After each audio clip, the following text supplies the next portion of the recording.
welcome back to my channel where we're going to delve deep into your mind and try and navigate through all the craziness that this world has to offer, all while trying to stay sane with a little love and a little laughter. I'm Jem.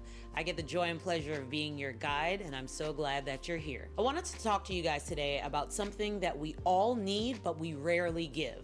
Self-love. The words that you speak over yourself are some of the most important words that you're gonna speak all day. But before we go too far, let me hit you guys with your random fact of the day. Did you know that a blob of toothpaste is called a nurdle? Yep, so you're welcome for that nugget of knowledge. Now, let's dive on in.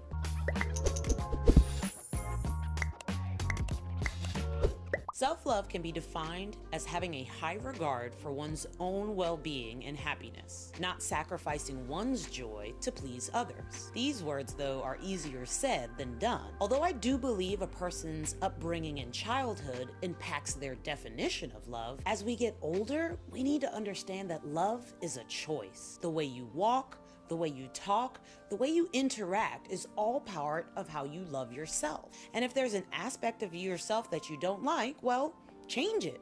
Yeah, it's that simple. And only you can make the decision to do so. Now, will it happen overnight? Probably not. But if you're serious about loving yourself and you happen to have a few friends and family that can support you along the journey, then it can and it will happen. Now, there's no 1, 2, 3 perfect way to love yourself better. Every person is different and needs are just as unique. I can remind you to not worry about other people's opinions and stop comparing yourself. Allow yourself to make mistakes and remember the value doesn't come from the looks. Now, me personally had to go through a few sub-levels before I got to that point, and I'd like to encourage you. First, I want you to forgive yourself. That's right, I said forgive yourself. At the forefront of your mind, you may think, I haven't done anything wrong. Why do I need to forgive myself? But in the back of your mind, you may be beating yourself up about not knowing or not doing better at a certain activity, for not having the answers to a problem that doesn't exist. That's not fair, nor is it fair to yourself and to the people that you interact with all day. Take a second, look into your own eyes, and forgive yourself. After all, this is the first time that you're doing this living life thing, and it doesn't come with a how-to guide. Next, we should set boundaries and protect yourself. I personally feel that there's nothing wrong with being selective with who's in your circle. That doesn't mean you can't have associates and good friends, but